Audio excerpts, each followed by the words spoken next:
Hello, hello, hello. Welcome to a special show. Now, on the day that government staffers partied, let's drop allegedly partied, they partied all right. In fact, they were partied repeatedly. But on the 18th of December, one of the many parties that we're discussing, British hospitals in this country were overwhelmed by the dead and the dying. There were 514 deaths reported that day, and 2,000 people stricken with COVID were hospitalized all across the country.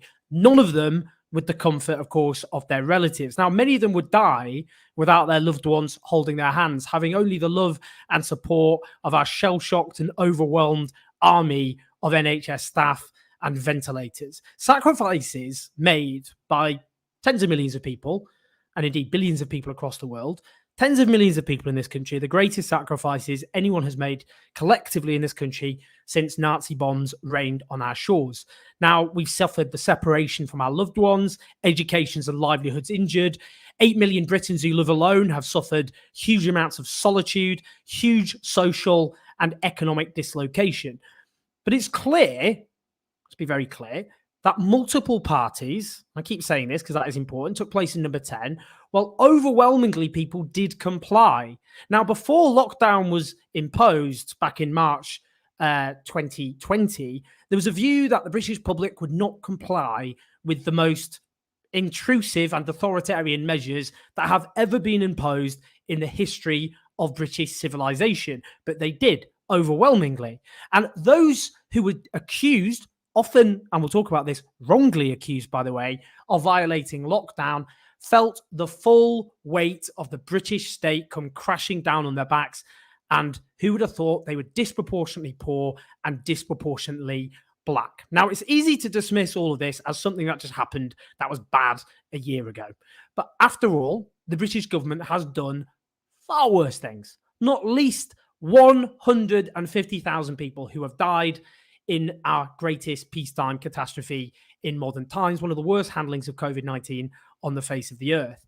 We could talk today about the fact they've just passed the Nationality and Borders Bill, which terrorizes refugees fleeing horrific violence still further, and also means millions of foreign-born British citizens can be summarily stripped of their citizenship. But this whole episode speaks damning truths about the whole British establishment, that it believes that rules apply to other people, its addiction to deceit, and a tawdry revolving door, which we will talk about, which defines it. Now, today, we're very lucky to have the wonderful, the incredible Ash Sarkar, my comrade in arms from Novara Media. How you doing, Ash? Hey, I'm good. I think just as angry as you and many other people are and flabbergasted, but I'm very pleased to be here tonight to at least, kind of lance the boil and let some of it out in a productive fashion. Yeah, it's aggravating, isn't it? It's not like this is contrived anger. It's actually just angry. I mean, we're going to get into this in a lot more detail, but every single person in this country over the pandemic gave something up. Now, some of those things were relatively minor. So last Christmas, it was supposed to be my first Christmas, me and my partner going up to see his family in Yorkshire, and didn't happen. And I felt super duper bummed out. And that is tiny. That is a really, really minor thing. And for other people, it meant enduring unconscionable separation from their family and from their loved ones, sometimes even not being able to be with them in the very last days, hours, minutes of their lives. And it was hard, it was brutal, but people abided by the rules for a sense of the greater good. And so I think that that's why this story, particularly when coupled with the emergence of footage from the kind of mock Downing Street press briefing thing, which I know we're going to get into, that's why I think it has unlocked so much anger, because it puts us right in touch with how we were feeling in particular last winter, which was, even if you're like me and you're relatively well insulated from the worst effects of the coronavirus pandemic, it was still a really big bummer. And it puts us right back in that place, only now with a deep sense of wounded justice. Amen. And, I lost 2 relatives during the pandemic. I watched their funerals on Zoom, but I didn't go through the full horror of losing close relatives, not being able to hold their hands. We're joined by Goodman of the COVID Bereaved Families, who lost her dad in the earlier stages of the pandemic later on, to talk about what happened there. Ash, we'll come back very shortly with you just to do a summary. I think people might be generally au fait, but let's just revisit exactly what we we have seen happen over the last 24 hours. Now, let's start, of course, with the infamous Notorious video. I should say as well, if you're watching live, do click on the YouTube link, press like, subscribe, support the channel on patreon.com/OwenJones84. You keep the show on the road, the team, the documentaries that we do, you will make it possible. And you can support the show using Super Chat, and I'll thank people at the end and put your questions to the guests. Press like as well and subscribe. I will now show you this video. I'm sure you've seen it, but we'll see it again because I genuinely think it gets worse every time I see it. I've just seen reports on Twitter that there was a Downing Street Christmas party on Friday night. Do you recognise those reports? I went home. Hold on.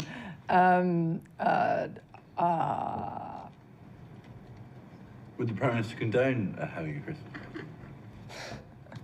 What's the answer? I don't know. It wasn't a party, it was cheese and wine. Just be clear, it's not. Is cheese and wine all right? No. It was a business meeting. I'm joking. This is recorded. This fictional party was a business meeting. And it was not socially distanced. One more, and then one more. It was recorded, Allegra. It was recorded. I wonder how it got leaked. I don't think the government blaming civil servants for the party probably helped it, because that appeared in the Times a few hours before that video leaked. I wonder if some of those civil servants maybe had a copy of the video and thought, maybe we could just leak it just to bring some clarity to this whole episode. But anyway, it faced swift response from the official opposition. It is all change in Camp Nou, though, because yesterday the celebs chose a new leader via the gift of a secret vote. And that means David's reign is over. But they weren't celebrating. No. They didn't have a party. They categorically deny any suggestions that they had a party.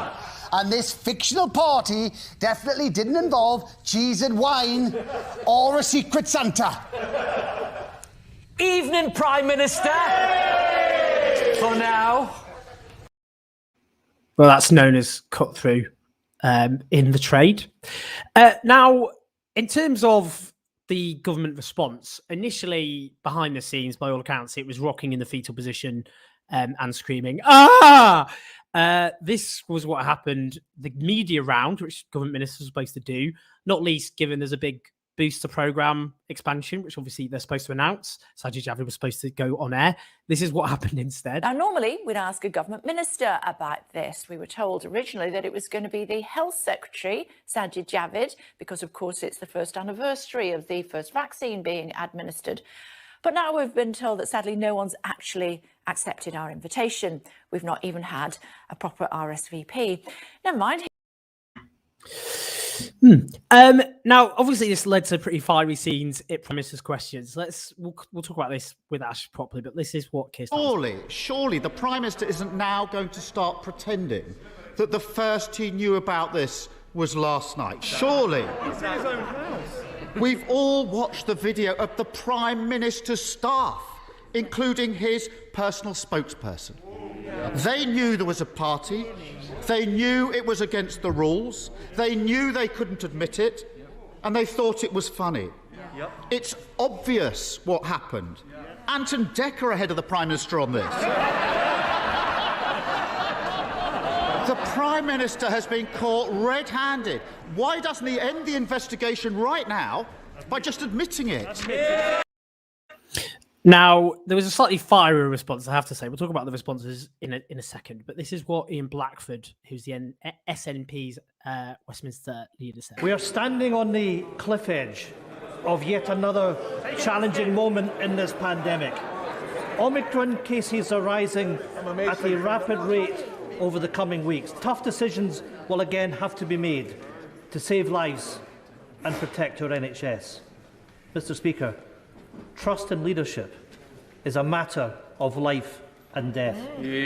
Downing Street willfully broke the rules and mocked the sacrifices we have all made, shattering the public's trust. The Prime Minister is responsible for losing the trust of the people. He can no longer lead on the most pressing issue facing these islands. The Prime Minister has a duty, the only right and moral choice left to him. It is for his resignation. When can we expect it? Now, Ash, I just want to bring what Ian Blackford said there.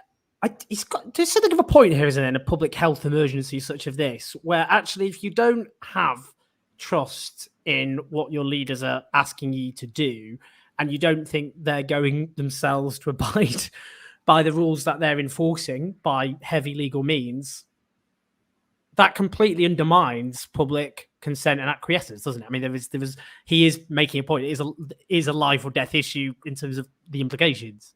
I mean, look, I think that's precisely right, because what Boris Johnson has been trying to do today is say the party didn't happen. If there was a party, it didn't break any rules. And even if there was a party, and regardless of its relationship to the rules and the guidance at the time, that's in the past. That's a year ago. We've got to think about where we are now, political priorities, healthcare priorities, the emergence of the Omicron variant.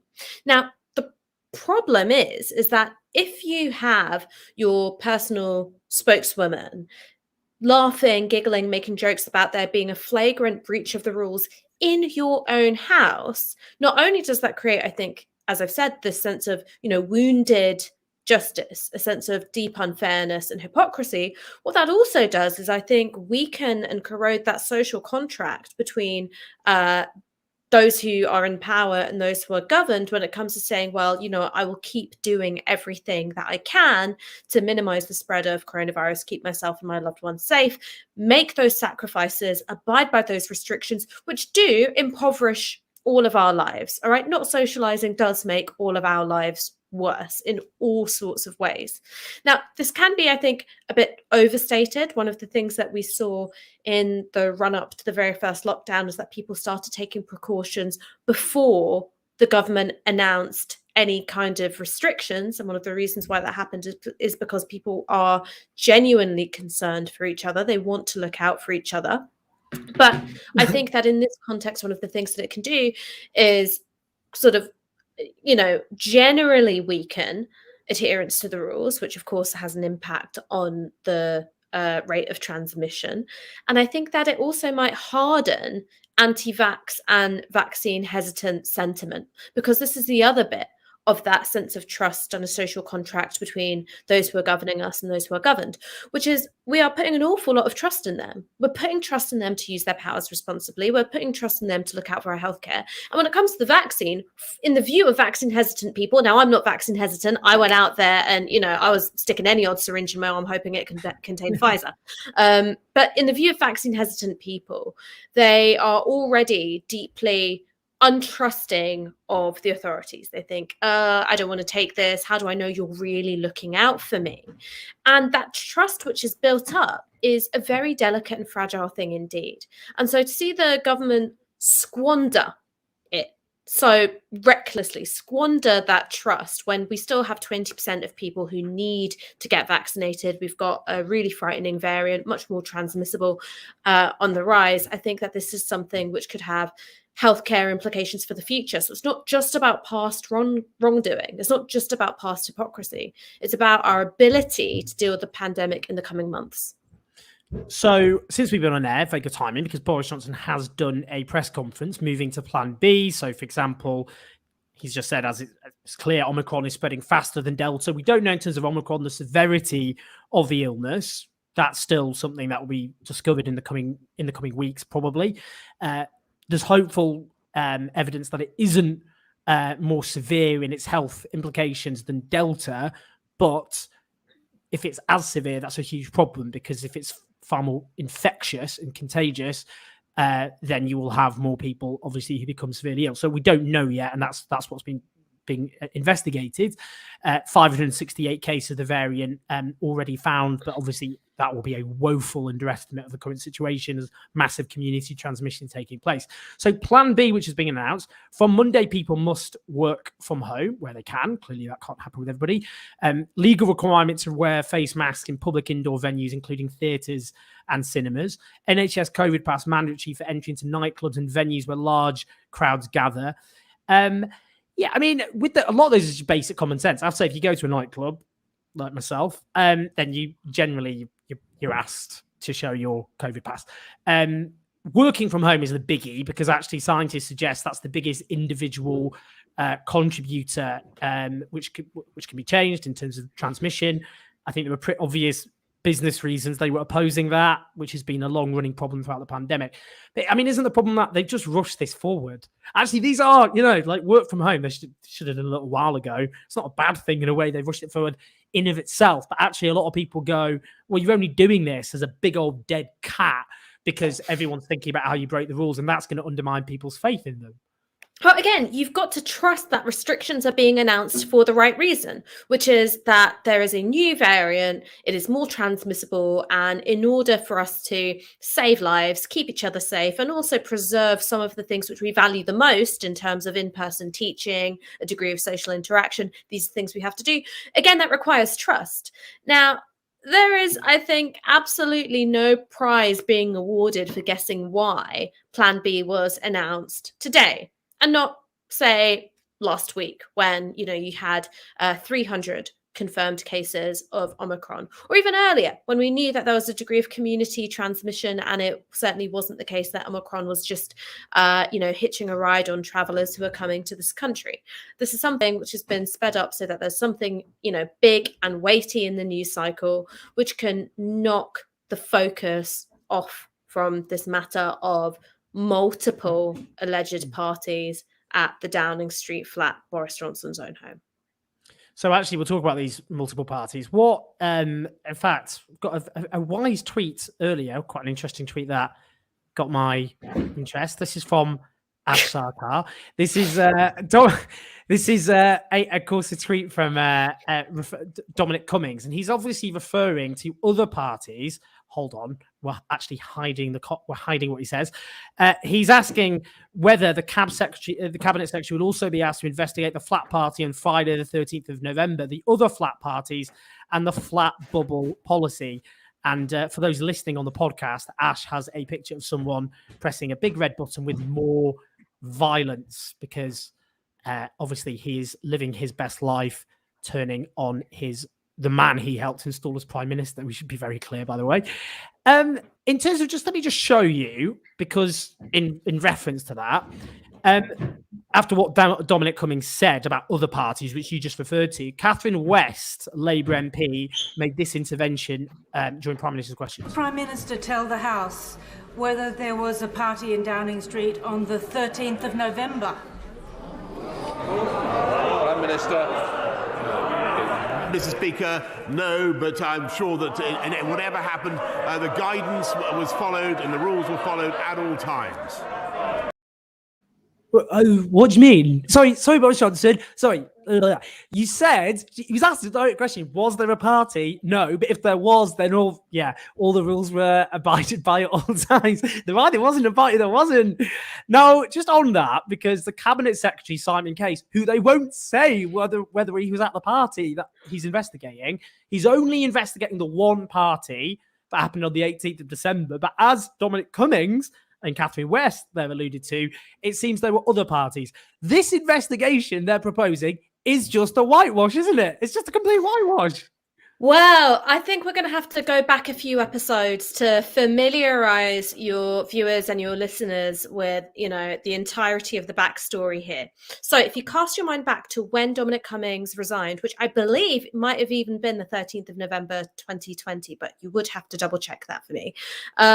When Dominic Cummings resigned, it was because Allegra Stratton, who is very, very close to Carrie Symonds, Boris Johnson's now wife, was being parachuted into this Prime Minister's spokesperson role with that £2.6 million briefing room, which, to be fair, we did get value for money from. The only time we've seen it is when Allegra Stratton nuked her own career. But what Dominic Cummings and his Vote Leave allies wanted was for Lee Kane, who had been in charge of broadcast during the Vote Leave campaign, to take that role. There was then a bit of a tussle. The fact that Dominic Cummings and Lee Kane, didn't get their way, and an ally of Carrie Symonds was, put in that role. It was seen as a kind of fatal assault on Dominic Cummings' authority. His position was no longer tenable. He resigned. So some of this backstory involves what I think is, very petty kind of empire building within Downing Street itself and the balance of power, which is there is long-standing beef between Dominic Cummings, his allies, Allegra Stratton, Carrie Symonds, and then Boris Johnson, who made his feelings very clear that he was going to side with his fiancée over his once closest advisor. So that's the backstory here. When it comes to this investigation being headed up by Simon Case, it was announced today that Simon Case, after a bit of prevaricating over whether or not he did or did not attend Schrodinger's party on the 18th of December, there was a refusal by the Prime Minister's spokesperson to confirm or deny whether or not he might have been at the November 13th party, or indeed any other parties at the Downing Street flat, which took place over lockdown. So to me, this sort of sums up the entire farce that we're in. One is that you have this mad dance going on of the Prime Minister and his allies saying there wasn't a party, but if there was, it was within all the rules, right? You can't have both. Two, you've got someone resigning over the fact that they were videoed joking about the existence of that party. And I think, we're not idiots. The tone and the delivery of those jokes is playing on the knowledge that did happen. All right. That's not a fictional, hypothetical, ha, ha, ha, ha, ha. This is people laughing about something that they've actually done. So you've got this kind of story which strains credibility, that the resigning offence was having joked about the existence of a party, not having attended an actually existing party, right? And if that was the case, then why isn't Ed Oldfield gone? Why isn't Jacob Rees-Mogg, who was filmed just a few days ago at the Institute of Economic Affairs Christmas party joking about that, why isn't he gone? No, it's because there is actually something here to hide. And you also have, I think, a somewhat compromised cabinet secretary who can't even confirm or deny outright whether or not he has attended a lockdown breaching party at Downing Street. So this isn't an investigation which has got any integrity whatsoever. I don't think it's something which can be trusted. And, we've seen what happens when the cabinet secretary does investigate Boris Johnson's ministers, Priti Patel, and the bullying allegations, even though it ascertained and, proved that Priti Patel had bullied staff. Nothing happened. She didn't resign. So the systems of accountability are broken all the way. And I think that the only thing that can, turn that or be considered anything of a counterweight, it is public outrage and public opinion. Multiple people have fact checked. Dominic Cummings did leave on the 13th of November. So you're absolutely correct about that. Ash never misses. Before we talk, I want to talk about the revolving door. Before I do talk about the revolving door, the issue of, when we say one rule for some, one rule for others, which is something the left actually have argued for a long time, and Labour Party belatedly took up that kind of rhetoric. I will ask you about Keir Starmer's response after this, actually. But let's just think about that in concrete terms, because in the first 6 months of the crisis, there were 6,500 prosecutions for lockdown transgressions. Londoners have been forced to pay up more than £1 million worth of fines. Now, it is, and I said this at the beginning, but again, I'll flesh this out with statistics. These punitive rules have not been applied equally because the legal system, the law in this country, does not operate blindly. So in Scotland, where research was done on this, fines were 12 times more likely to be imposed in deprived communities than in affluent communities. Black people in London were up to 11 times more likely to be stopped and searched under those pandemic rules than white people. In the first lockdown, men of colour were twice as likely to be fined as their white counterparts. There were cases of homeless people being charged for being on the streets during lockdown. One carer was fined for eating a sandwich during her lunch break. Now, a lot of these transgressions, because it is very important to say that actually overwhelmingly people did abide by exceptionally restrictive and often miserable inducing rules. No restrictions on people's personal liberties to this extent have ever been imposed in our history.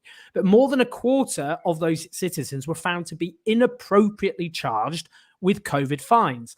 And bear in mind, these are fixed penalties up to £10,000. That is financially ruinous for many people across this country who don't have, who are always just one pay packet away from poverty as is and do not have savings of £10,000.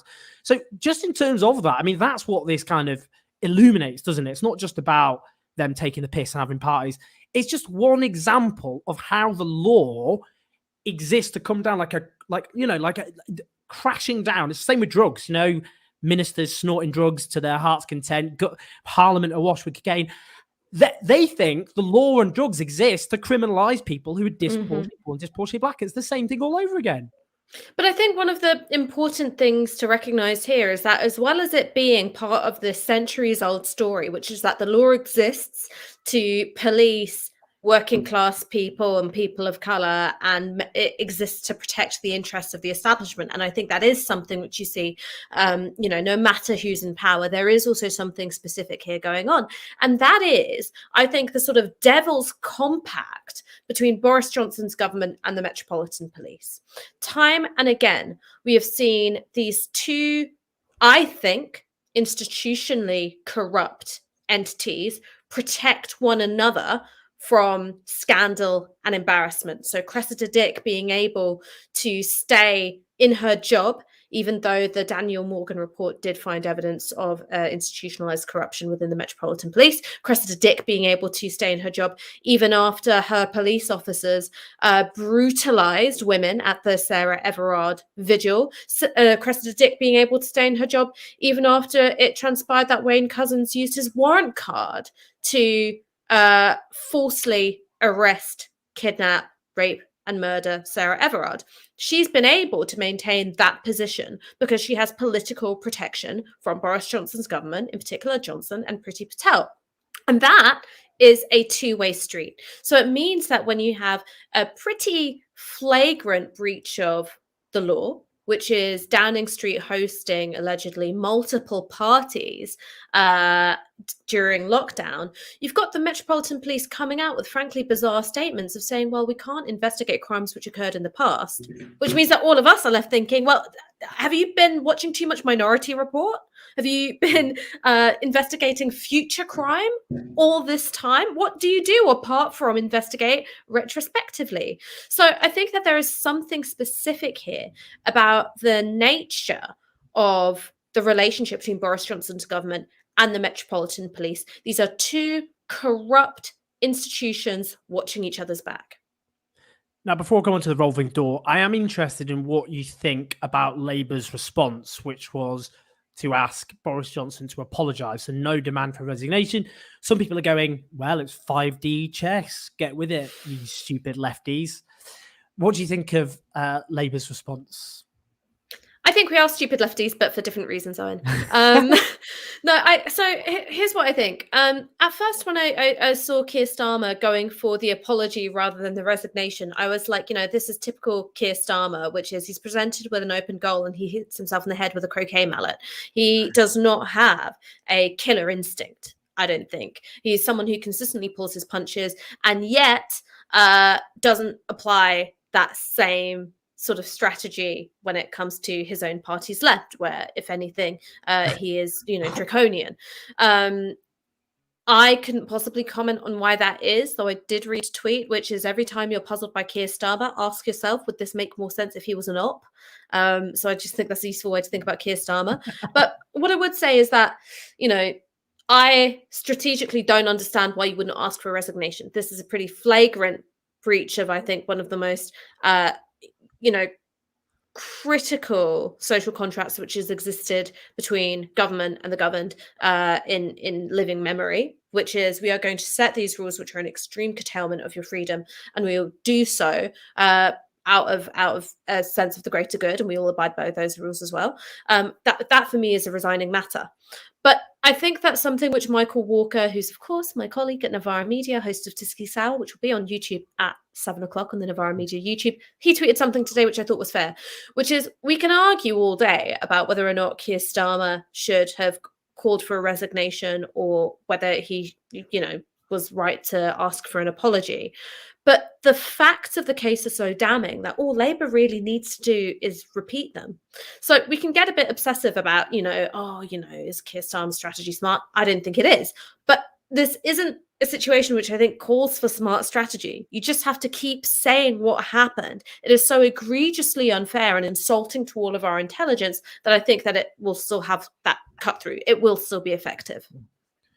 Yeah, and we can already see, I mean, the polling, I'll talk about what this means for Boris Johnson, I suppose, afterwards. But in terms of, a large majority think he should resign. A poll has just come out which shows a 4-point lead for the Labour Party, which I would expect to get bigger because this is such a monumental disaster. That's what happened, of course, after Barnard Castle, when Boris Johnson's ratings and his polling went to freefall. Of course, that did change, which we'll come on to. But I do think that point about killer instinct is really important because you and I are not known as Blairites, I think it should be said, and fundamentally oppose everything Blairism stood for. But it is true in the 90s that New Labour's leading lights did actually have a killer instinct. They did terrify the Conservatives. They did, kind of Alistair Campbell did drive a lot of that, which was, how many Tories are we going to eat for breakfast? Tony Blair did do effective take that, weak, that famous thing. So that's the problem. It's almost like, New Labour without the charisma, New Labour without the killer instinct going to take on the Conservatives. Now, I want to talk about the revolving door. So Allegra Stratton, of course, has resigned. Let's have a little look at her resignation statement. I've become a distraction in that fight. My remarks seemed to make light of the rules that people were doing everything to obey. That was never my intention. I will regret those remarks for the rest of my days, and I offer my profound apologies to all of you at home for them. Now, to be honest, actually, I'm known as an Ashwin. I'm personally a bit of a soppy gare. Anyone who gets miserable, I'm like, oh, no, we're not going to do that. So I'm not going to replay. I'm going to start actually before we do the revolving door. I'm not going to replay the infamous interview she did with a young single mother. I remember this at the time. I wrote about it at the time. A single mother who was a benefit claimant who she humiliated on national television, tried to portray her as essentially a work-shy scrounger. The young single mum was in full-time work, not something that was pointed out in the programme at all, as she was accused by Allegra Stratton. And she claimed housing benefit like lots of in-work people. Most people, of course, in poverty in this country in households are in work because landlords charge extortionate rents. What I will show instead is the apology that came forced from Newsnight as a consequence.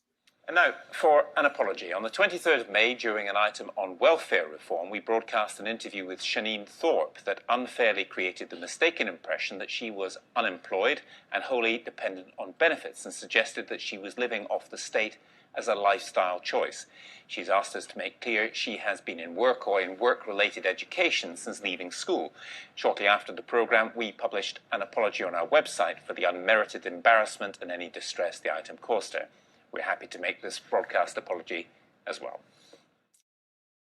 Yeah, this is, I think, so indicative. Before I come on to the broader point about the revolving door between, they are linked, obviously, which is, Allegra Stratton, who I'm embarrassed to say actually started off at the Guardian newspaper and then ended up at BBC Newsnight and then ITV, was part of a media ecosystem which encourages people to punch down, was part of the Tory strategy throughout the 2010s after the banks crashed the economy to shift the blame onto public spending and to legitimise that by demonising recipients of benefits, people including low-paid workers like the woman who was demonised, as scroungers who deserve to have their benefits confiscated away from them because actually they just need to, pull their bootstraps up and go and get some work and all the rest of it. And that actually destroyed people's lives. It not just humiliated people like that single mother, it destroyed lives by building up public consent and acquiescence for horrific cuts to benefits, which drove people into misery and insecurity. And she was part of it. So we got all these people, the former colleagues of Allegra. Oh, it's so sad. And why should you be the foreperson? You didn't do the parties. You just were caught on tape. It's not fair. When she was somebody who, helped build her journalistic career by demonizing benefit claimants. And these are benefit claimants. In this case, an apology was forced, not something that normally happened, of course, in the media. Benefit claimants were just demonized and humiliated on a daily basis. So what do you say? That's what makes my blood boil. Remember it's when Theresa May put on the waterworks. Everyone's like, oh, Theresa May. Yeah, when she cries over the Windrush victims, still not enough. Do you know what I mean, though? No, I know exactly what you mean. And also, Theresa May didn't cry over the Windrush victims. She cried over the end of her own career. That's right? what I meant. So That's what I meant, in an entirely different thing. Right. Allegra Stratton. She looked upset, didn't she? She looked real upset. And you know what? I can understand why. It is horrible to be embarrassed in the media, to look at an image of yourself being held up for ridicule, to be the target. You might feel unfairly for other people's political anger, to be held up as, the face of everything that's wrong with politics or society. Now, I imagine that would suck a lot more if you didn't have, a multi-million-pound townhouse in North London. If you were a single mum, struggling to make ends meet, juggling work and childcare, and if you also didn't have the entirety of the media establishment rallying around, blue ticks being wielded like shields to talk about how much of an honourable, moral, and nice person you are. So I'm sure it is genuinely very upsetting for her. I also have no sympathy because, one, you play stupid games, you win stupid prizes. If you're going to be up there doing foolishness, breaking the rules when you're part of the government, being at a party, when you know that everyone else is living under restrictions, what do you expect, right? You're laughing about that and you know that there's a hot mic and a rolling camera, all right? Stupidness, all right? Lack of judgment, lack of discernment. But also, too, when she has had a platform, she has used that to bully and humiliate somebody with much less power than herself. Right? Allegra Stratton is typical, I think, of privately educated mediocrities who are able to ride this sort of nepotism rocket upwards throughout their careers. I don't think she's a particularly talented journalist, no matter what Robert Peston and others might say. And I don't think she was a particularly effective spokeswoman either for COP26 or indeed for the Prime Minister. Why do you think they got rid of that briefing room? Is it because they didn't like the decor anymore? Or is it potentially, I'm just speculating here, it turned out that this, posh horse girl who has been able to coast through life in a cut glass accent and, being educated at one of the most expensive public schools in the country was found out for being a bit of a fraud and wasn't that good at her job? I mean, come on. So I've got no sympathy for somebody who I think embodies the absolute worst of our class-riven society, which is any mediocrity with received pronunciation or an ancestor can get to the very top of some of the most, high status and well-regarded careers the employment market has to offer, and use that position to punch down. So I'm sure she is genuinely very upset. I'm not one of those people that thinks, it's crocodile tears, though I do think that it's a little bit stage managed in terms of you come out with the red puffy face and, the unkempt hair and all that stuff. She's a journalist. She works in comms. She knows what kind of reaction that's going to invite, but I'm sure she is genuinely upset. It was always really upsetting for me at school when I got in trouble for something when I wasn't even the ringleader. I was just the loudest one. So I got caught. That was very upsetting for me too. You, Ash? What, can you imagine me being loud ever? No. I'm so glad you said that. I was going to come around to your house. Extremely far-fetched. But I have no sympathy. And I think it says something about, I think me and you would agree that journalists and MPs are probably tied for having the most delusional sense of what their job is versus the actual moral content of what they're doing on a day-to-day basis. So journalists like to think of themselves as fearless tribunes for the truth, and some of course are. And even people who I robustly disagree with politically, I think are very diligent. I think, do report without fear or favor. And even if, their ideological underpinning is something which I completely find abhorrent, I go, actually, you're on job, right? You're doing the thing. But an awful lot of journalists, particularly those in the lobby, they are trumped up court stenographers. What they are about is sort of wheedling their way into spaces amongst people who are just as posh as them, and using the social skills they have at their disposal to maintain a sense of access to those who are important. Now, that is directly in conflict with the job, which is to find out things that people in power would rather the public didn't know and hammering them on it. Journalists are supposed to be the public's teeth, right? The public's claws. The relationship between press and politicians should be predator and prey. But there is this revolving door that you talked about, which blurs those roles. So We should talk about that. Yeah, let's talk about the revolving door just But lastly. I just want to say one last thing, which is the absence of that relationship, and the fact that what there is as a kind of cozy concord of effectively industry insiders who are politicians and their journalists and their the editors and they're the comms people policing the boundary between who gets in and who doesn't. And that's why they never go for their own.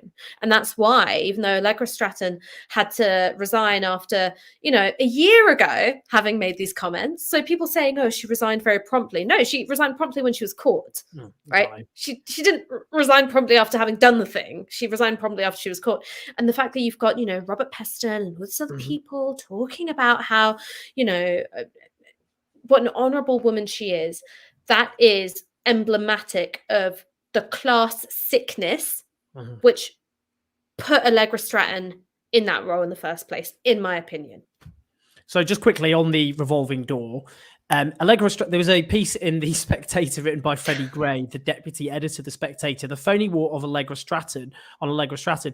What that did no mention was Allegra Stratton, who went, let's be clear, she went obviously from the broadcast media to Number 10. She is the wife of course, James Forsyth, who is the political editor of The Spectator, who has gone rather quiet. He was also best man at the wedding of Rishi Sunak, the Chancellor of the Exchequer, who then Allegra Stratton went directly from ITV to work for. Allegra Stratton is also a close friend of Carrie Johnson, the wife of the British Prime Minister. Now, there's other examples. This is just egregious. The Sun newspaper did not splash on this today. Now, as I noted yesterday, the Sun's deputy editor, James Slack, worked in Number 10 as director of communication at the time the Christmas party took place. I'm actually going to slightly correct myself there. He was the Prime Minister's official spokesperson until the 31st of December 2020, when the Christmas party took place, and then ended up director of communications, and then ended up going to the Sun. He was the Mail before, did the famous Enemy of the People front page.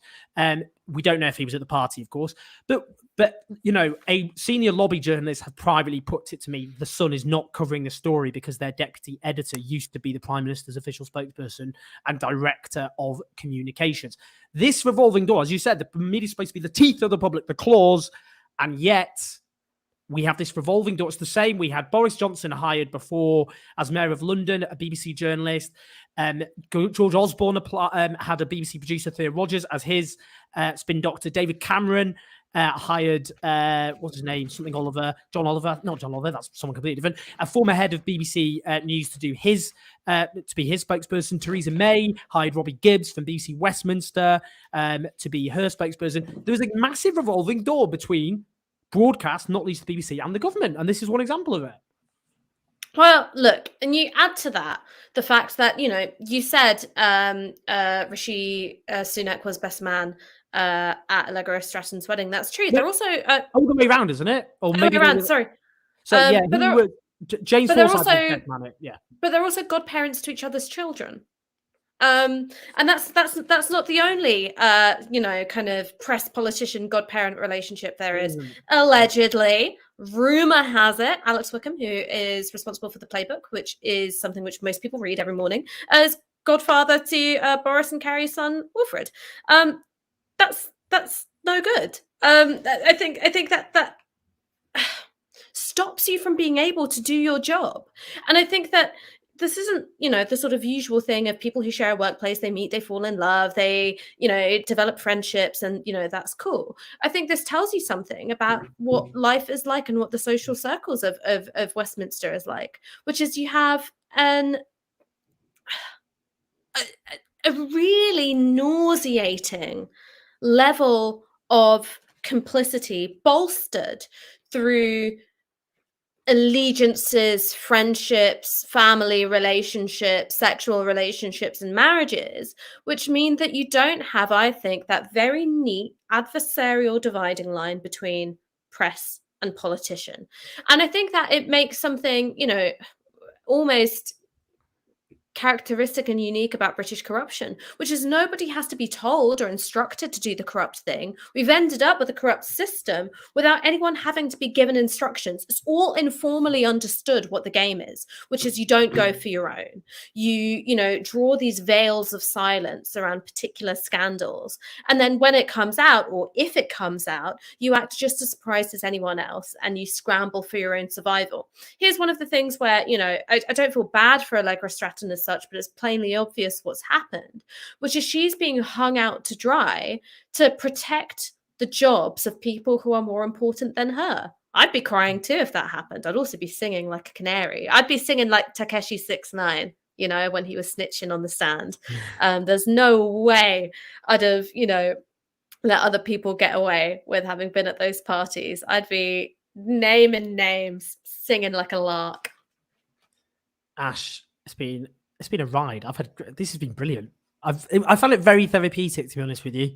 So, and listen, I mean, this is what I can say when we're on air, but maybe in private we can have that conversation about how everyone's shagging everybody as well. I mean, I know it's funny because I know several examples, but I'm afraid I can't actually tell them, can't actually reveal them on air. I know, but I mean, okay, without naming any names or even going into any particulars or identifying information, I do just want to say, which is everybody is shagging everybody. All right, just have that as your base understanding of what's going on in Westminster. All right, all of these nerds includes left commentators.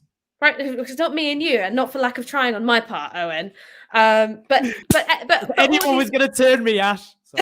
But all these nerds are boning, and what that means, and they also thrive on this sense of it's sexy for them to be doing something that they shouldn't do, because doing the wrong thing, which is blurring those lines of at what should be an adversarial relationship, of being able to essentially betray your duty to the public and fulfilling the role that you get paid to do, that is something which is thrilling to them, because that's what marks them as an insider while the rest of us are schmucks.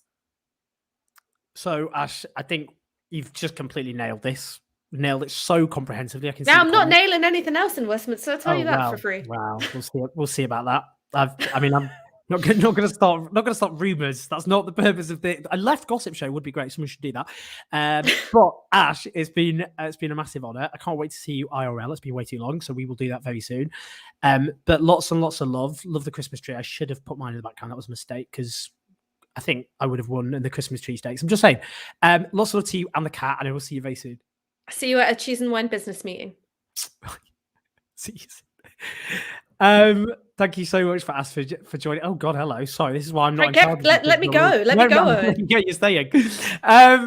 Now, it's been brilliant to have Ash, and she's just so perceptively and beautifully put that. But I'm really, really honoured to have our next guest, and our next guest is Jo Goodman. Now, Jo Goodman is the co-founder of COVID-19 Bereaved Families for Justice UK, and she lost her father in the earlier stages of a pandemic, which of course has taken the lives of around 150,000 of our fellow citizens. Jo, it's a big honour to see you. I'm sorry for keeping you waiting, but it's lovely to see you. How are you doing? No problem. Thanks for having me.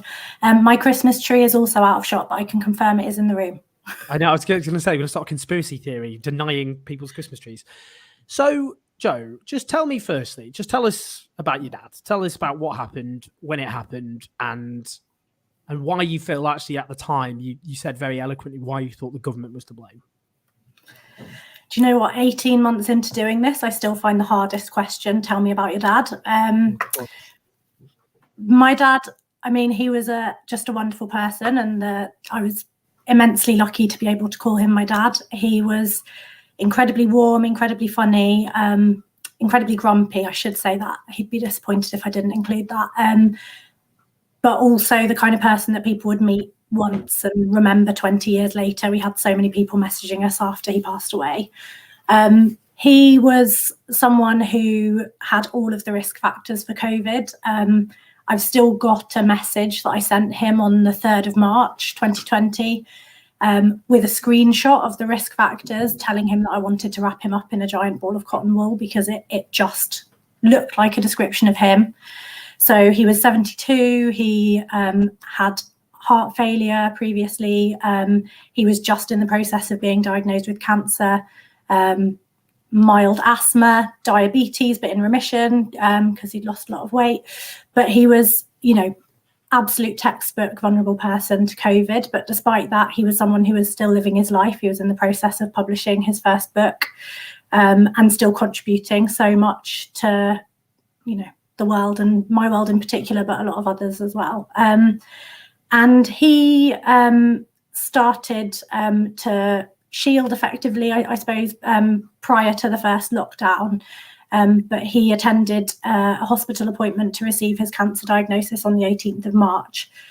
At that point, I was really terrified for him, and I didn't think it was a good idea for him to be going into a hospital or any sort of crowded setting.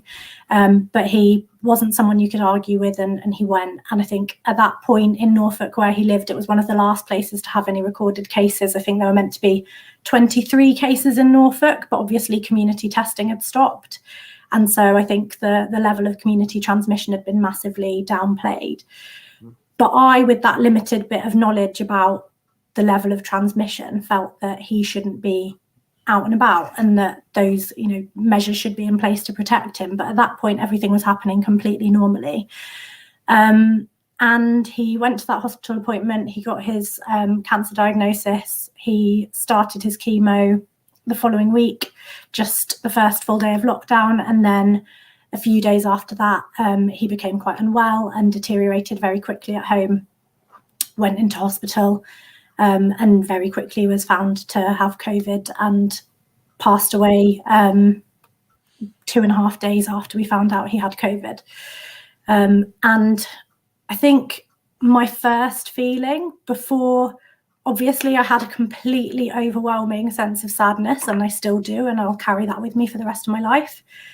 But one of the first feelings I had was just a sense that it didn't have to happen, and a sense that, you know, if I knew with what little limited bit of information that I had that he should be protecting himself and he should be being protected, but the powers that be hadn't done that, was just heartbreaking. And I think that's what's driven me and so many other families on to try to make sure as best we can that other families don't have to go through it. And I'm sad to say it's just been a catalogue of errors and repeated mistakes ever since, really. When you heard about these, and I will say plural Christmas parties, because it's obvious there were multiple parties taking place when people expected to abide by those rules. And also it's notable when we're talking about December the 18th, this was when Britain was entering actually its deadliest phase of the entire pandemic, because about 2 to 3 weeks after that, and obviously there was a lagging indicator death and infection, up to 2,000 people dying a day. So when you heard about these parties, and when you saw this video, like so many of the rest of us, what went through your head? Yeah, I mean, there's what went through my head, and then there's been what's been going through my head ever since. And I think actually thinking back to the 18th of December and really putting myself in my own shoes at that time, I think has, kind of made me feel even more kind of aggrieved, I guess. I think every time you get one of these kind of windows into what things are like behind the scenes, I think every time I felt like I couldn't possibly be more shocked than the thing that I've just seen or heard. So I think the most notable example would be Let the Bodies Pile High, and that, you know,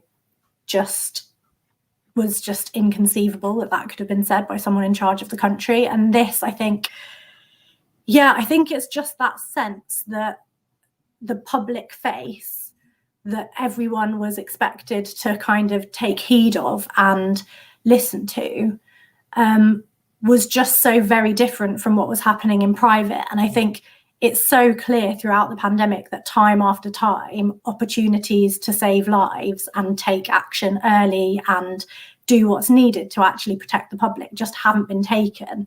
And if you're going to take a kind of kind interpretation towards those things, you'll say, oh, it's because that wasn't known or it wasn't expected.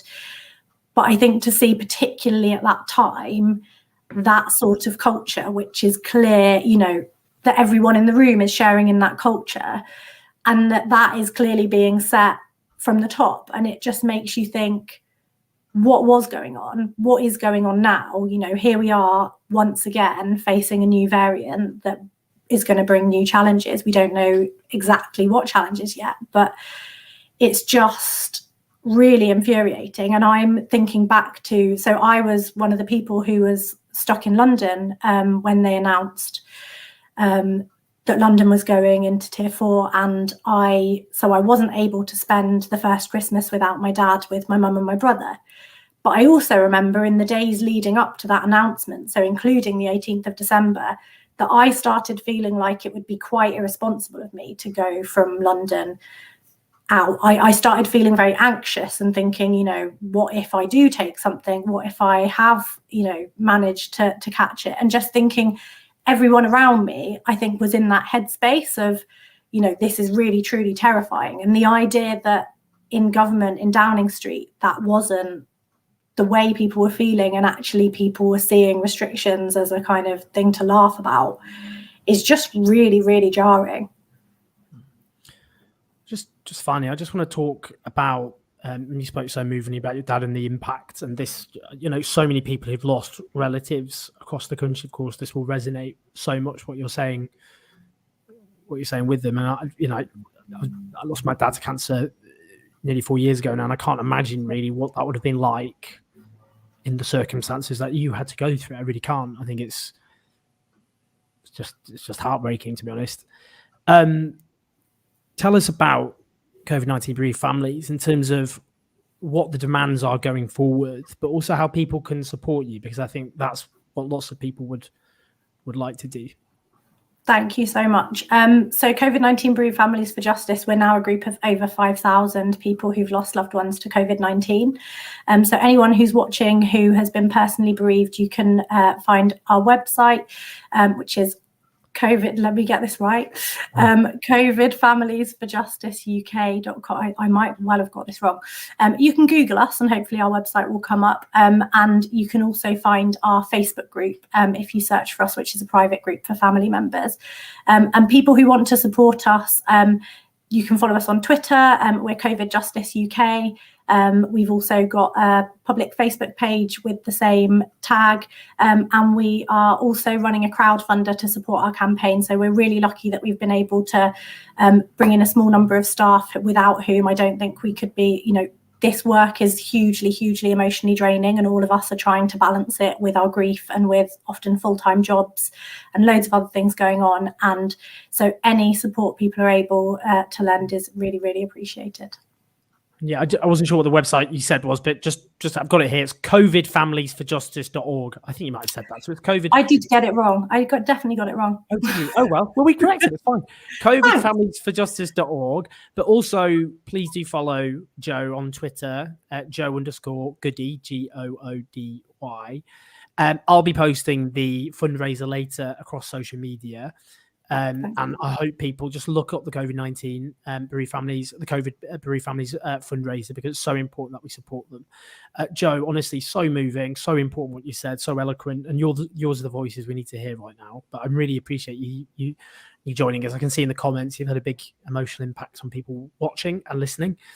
And people sharing examples, of course, of their relatives who also died. So just want to say all my love, and I'll be doing everything I can to support you, and I hope others watching or listening will do the same thing. Thank you so much. Thanks so much for having me. It's a big honor, Joe. Take care. Now, I realise Novara starting now, and I don't want to cause antagonism with my comrade, so I better be quick. But just quickly, in terms of the super chats, we've had Kieran Buckley says, not very confident this will be the end of Boris, and if he's removed, the Tories will just replace him with someone who will continue with his policies. James Gunn thinks longer Boris is in charge, the better for Labour. Aidan Zeb Woodward, if Johnson's premiership really to end soon, would a snap election be the answer? Paz Newis, as Phil said, a leg was chucked under the bus. Lovely weeping, by the way, to distract from the drug sniffer dog obsessed with Boris's trouser pockets. I should probably clarify for legal reasons. Of course, we don't know if Boris Johnson currently takes illegal substances, but he did in the past, and drugs have been found in the House of Commons nearby. David Watter, with the anger this has sparked across the nation, if it doesn't bring Boris down, then what will? The man's like Teflon. Retinal scar. Boris Johnson is well liked among the core Tory electorate, and I don't see him going away soon in light of the lack of viable alternatives, Conservative and Labour. Thank you to Vanta Black for the support. Tad Campbell, the troll in me keeps wanting to say Johnson will be PM as long as Thatcher, that none of this will take him down. FSM is the dog. If the punishment is a fine, the law's for the poor. Thanks for SM is the dog for your support as well. Thank you to everybody. Just quickly on that, because we didn't mention that, the polling does say that most people want Boris Johnson to resign, and the polling shifting in Labour's favour, which you would bloody well expect after this. My word. If it doesn't shift now, then what? Literally what? But what I would say is a massive, before I just stop, before Novara get angry with me, justifiably, is Boris Johnson has, of course, got away with all sorts of things in the past, not least before becoming Prime Minister. Everyone knew he was a dishonest, tawdry, nasty piece of work, even though the media has allowed him to get away with murder before and since, for that matter. Obviously, a history of lying, of alleged corruption, of course, which his former someone he had an affair with, Jennifer Curie, has accused him of, which is being investigated. The corruption scandals that have defined his government, the deaths of 150,000 people, the broken promises, for example, on HS2 rail and tax, amongst many other things. This is a nasty, vicious right-wing government headed by a charlatan, and Tory MPs knew what he was when they made him leader. They just thought he was the antidote, the only antidote they had to the threat of Corbynism and Farageism, and to save the Conservative Party. And they thought he had the populist verve that was necessary, even though they thought he was a lying charlatan, which of course he is. Will he survive this? I think the question is, will the Tories, and they're ruthless at getting rid of leaders who are useless or become they regard as no longer an asset. That's what they did to Thatcher, even though she won 3 landslide victories. That they will just get rid of him and replace him as somebody else. But Labour have to offer an inspiring alternative. They can't simply rely on this government to fall of its own accord. I know that's what lots of Labour's current supporters or the leadership supporters want it to do. It needs an inspiring alternative because it's not going to win by default. And that struggle has to continue. It needs to take on not its own party, not the left, but the Conservative government instead. And that is the big question facing the Labour Party. Is it up to it? Can it offer that alternative? Or is what going to happen is either Boris Johnson reclaims again the poll lead he has lost, which is what he did after Barnard Castle and the worst of the pandemic, or is he going to be removed, replaced with somebody else who can restore the Tories to their polling lead? That's what's facing Labour. That's what they have to answer. That's quite enough for me. Please go and watch Novara. A load of you have already switched over, quite sensibly. Do support the show by pressing like, subscribe, support us on patreon.com/OwenJones84. That's how we keep the show on the road, make documentaries. We've got other ones coming in the pipeline, which I will let you know about. Listen to us on the podcast and subscribe. I will see you same time, 12 o'clock on Sunday as ever. And we have lots of other interviews coming up. Lots of love, everyone. Thanks for joining us and see you soon.